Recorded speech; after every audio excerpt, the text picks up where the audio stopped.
মহাদেব,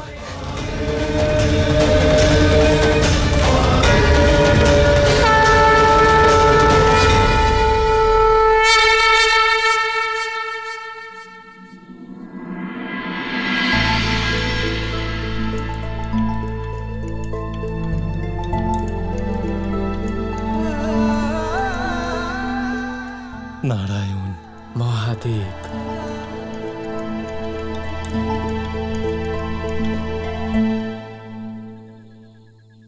মহাদেব আর নারায়ণ দুজনে একসাথে পৃথিবীতে।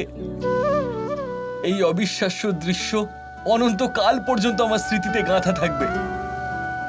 এমনিতে আপনি এখানে কেন এসেছেন মহাদেব? নিশ্চয়ই কোনো বিশেষ বা গুরুত্বপূর্ণ উদ্দেশ্য থাকবে আপনার, তাই না? সত্য বলছেন নারায়ণ। উদ্দেশ্য প্রকৃতপক্ষে সত্যি ভীষণ গুরুত্বপূর্ণ। আমার আরাধ্য দ্বন্দ্বে থাকবেন আর ভক্ত উপস্থিত হবেন না, এটা তো অসম্ভব। মানে কৃষ্ণকে রাধার কাছে আপনি নিজে নিয়ে যাবেন, তাই না মহাদেব? নিয়ে যেতেই হবে। প্রভুর রাসের আনন্দ পেতে চাই যে।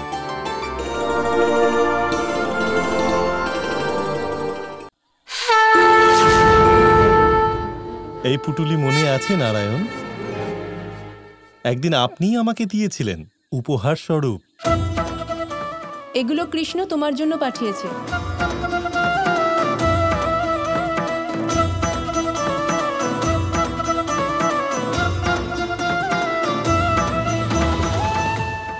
নারীদের পোশাক, নারীদের অলংকার,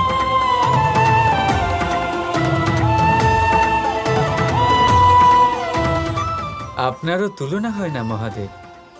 একই কাজে আপনি উপকারও চুকিয়ে দিলেন আর প্রতিশোধও নিয়ে নিলেন। নারায়ণ, একবার আপনার রসের আনন্দ উপভোগ করতে আপনি আমার পথ নির্ধারণ করেছিলেন, আর আজ দেবী রাধার সাথে মিলনের জন্য আমি আপনাকে পথ দেখাব।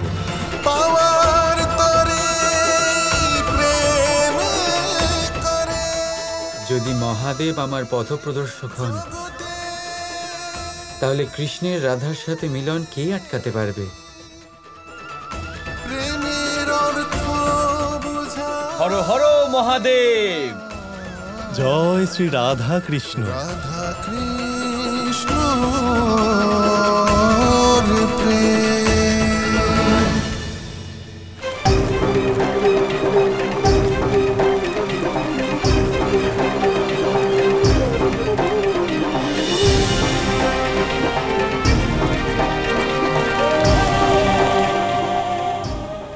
নারায়ণ, যখন এই পুটুলি আপনি আমায় দিয়েছিলেন, তখন গোপীশ্বর রূপ ধারণ করতে দেবী যমুনাই আমাকে গোপীশ্বরের বেশে সাজিয়েছিলেন। এবার যান, কারণ এবারে আপনারও পূর্ণ নারীশ্বর হবার শুভক্ষণ এসে গেছে।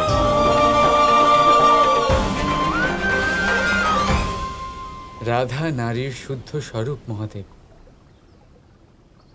সেই জন্য পূর্ণ রাধেশ্বরের রূপ ধারণ করব আমি।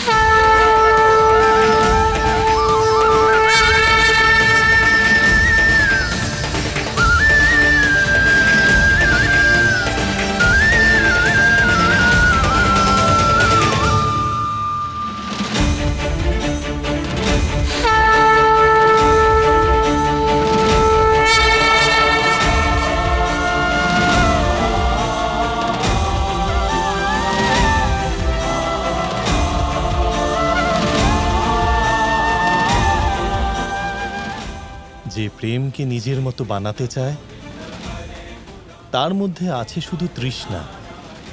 যে প্রেমের রূপকে নিজের রূপ বানায়, সেই ভাবনাই কৃষ্ণ।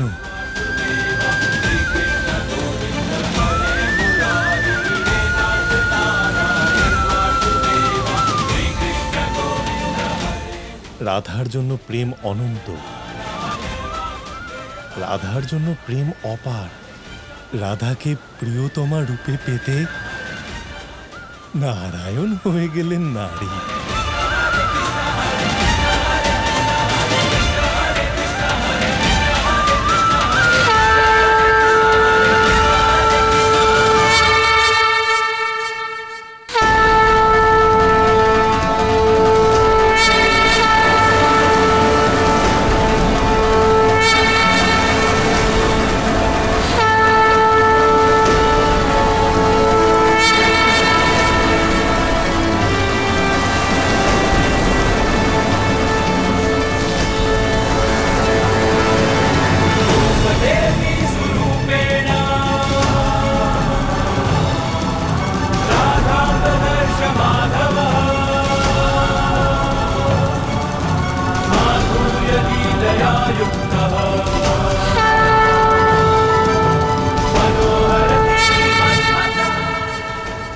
ময়ূর মুকুটধারীর কেশ আজ পুষ্প সাজে সজ্জিত।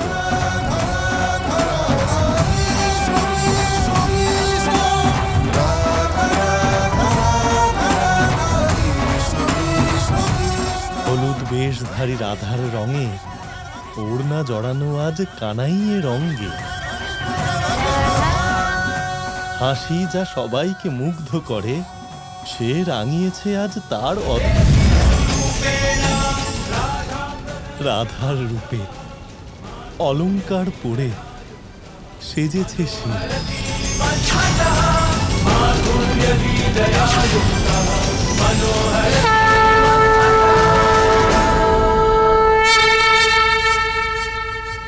আপনার এই রূপ অত্যন্ত সুন্দর আমার পূজনীয় রাধেশ্বর শ্রীকৃষ্ণ।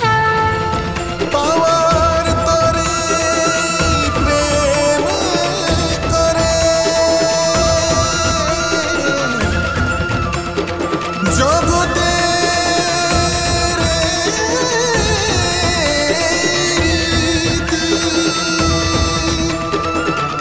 প্রেমের অর্থ বোঝাবে না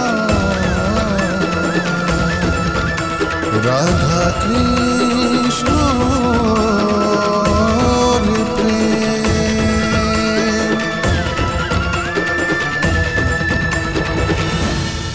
মানুষের জীবন কি? আপনি বলতে পারেন জন্ম আর মৃত্যুর মধ্যেকার সময়। আর মৃত্যু কখন হয়? যখন মানুষ শ্বাস নেওয়া বন্ধ করে দেয়, হাত পা নাড়ানো বন্ধ করে দেয়, ভাবা ছেড়ে দেয়। এমনটা নয়, মানুষের অন্ত। তার মৃত্যু তখনই হয় যখন তার অন্তরের করুণা শেষ হয়ে যায়। করুণা সেই ভাব যা মানুষকে মানুষ করে তোলে, যা এক মানুষকে আরেক মানুষের কষ্টে তার প্রয়োজনীয়তা অনুভব করায়। আর সেটাই তাকে শক্তি দেয় অন্য কাউকে সহায়তা করার জন্য, তাকে পাত্র করে এই সৃষ্টির নিয়ন্তা হবার জন্য। দেখুন, এই সংসারে মৃত্যু কেবলমাত্র একবারই হয়, তাই তার আগে কেন মরব? এই করুণাকে কেন মারব? নিজের মনুষ্যত্ব বজায় রাখুন। মৃত্যুর পরেও আপনি জীবিত থাকবেন। রাধা রাধা, আমি আসছি রাধা।